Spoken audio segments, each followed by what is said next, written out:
News 5 at noon is being brought to you by Insurance Corporation of Belize, serving Belize for 40 years.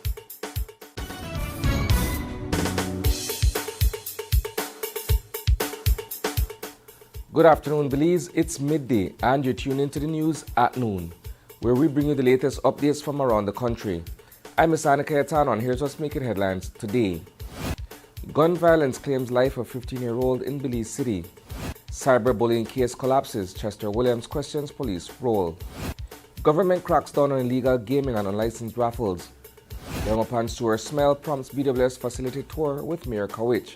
And CDB champions justice as key to Caribbean growth at CCJ conference. These stories are coming up in just 1 minute. When I was a student, ICB was there to protect me, ensuring my education and future. When I got my first car, ICB was there to protect me, providing excellent coverage and peace of mind on the road. When we moved into our first apartment, ICB was there to protect us, securing our belongings and giving us a sense of security. And when we got our first house, ICB was there for us, protecting our home and everything we've worked so hard for. At every step of your life's journey, ICB is there for you. For more information, call 224-5328 or visit our nearest branch. Welcome back. Tragedy struck Belize City last night. A 15-year-old boy, Eric Reyes, was gunned down right in front of his home on Park Street. Police say a gunman targeted Reyes as he stood outside, and when the shooting stopped, the teenager lay dead with multiple gunshot wounds. News 5 has learned that Reyes lived at the Park Street address with his mother. He attended St. Ignatius Primary School, but in the past was not enrolled in any educational institution at the time of his death. Investigators are now working to piece together a motive and track down the killer. If you have any information, authorities are urging you to come forward. This is a developing story, and we'll keep you updated as details emerge. On Friday, we reported that Nicole McDonald, a mother of 5, was cleared of cyberbullying charges. But former Commissioner of Police Chester Williams is scratching his head. He's questioning whether a police officer may have colluded with the accused. Earlier this year, back in March, McDonald, a 37-year-old matron with the Youth Cadet Corps, was accused of using a computer system to spread false statements aimed at harming Williams. It all stemmed from comments she posted on Facebook about Shan Barrow's, quote, narco-state accusations. McDonald spent 4 nights in detention, made repeated court appearances, and even lost her job. But now she's been acquitted, and Williams says he still doesn't understand how the case fell apart. Since you've had time to probably look into it, the cyberbullying case, you were not called to testify. I've still not yet been called. I still don't know nothing. Is that something concerning, that a case like that could just fall through? I wonder if there's a conspiracy between her and the police. I don't know. Here's an important update from the government of Belize that you need to hear. Authorities are cracking down on illegal gaming activities.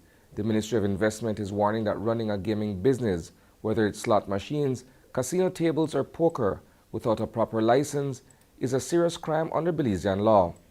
If you're involved, stop now. And if you know of any illegal operations, officials want you to speak up.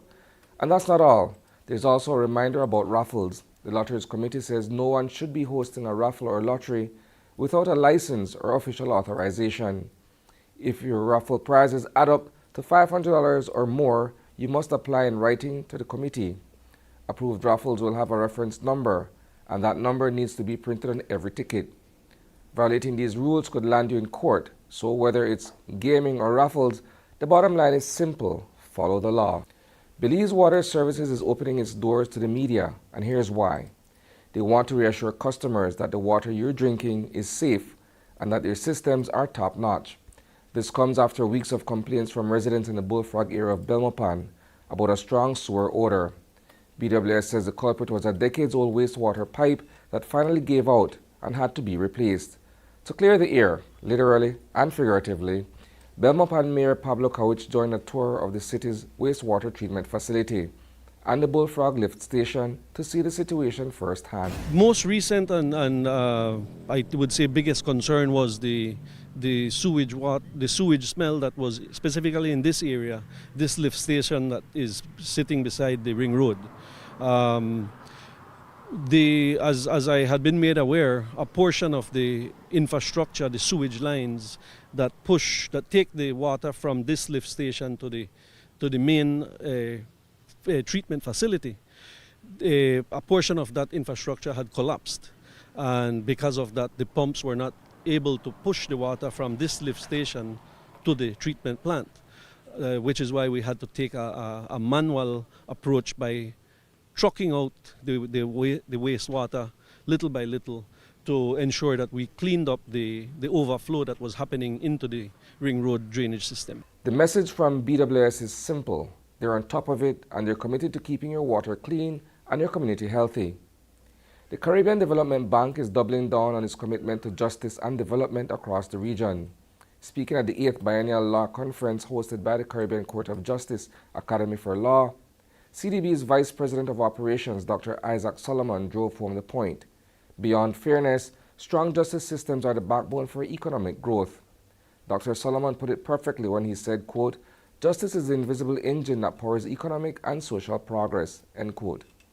Think about that. When justice works, investors trust, communities thrive, and inequality starts to shrink. The CDB has spent over a decade collaborating with the CCJ on key initiatives, including strengthening governance and advancing criminal justice reform. And looking ahead, Dr. Solomon is calling for a justice system that's integrated, tech-driven, and people-centered, one that keeps pace with the Caribbean's ambitious development goals. This conference is a milestone moment, marking 20 years of the CCJ shaping Caribbean jurisprudence. Leaders, legal minds, and development partners are all here, charting the course for a future where justice and development go hand in hand. That's a wrap for the news at noon. But don't worry, there's plenty more coming your way at 6 p.m. We'll dive deeper into these stories and more. In the meantime, visit greaterbelize.com and follow us on Facebook for real-time updates. And don't miss Open Your Eyes tomorrow morning for fresh takes on today's headlines. Thanks for tuning in, Belize. Stay informed, stay inspired, and have a fantastic afternoon.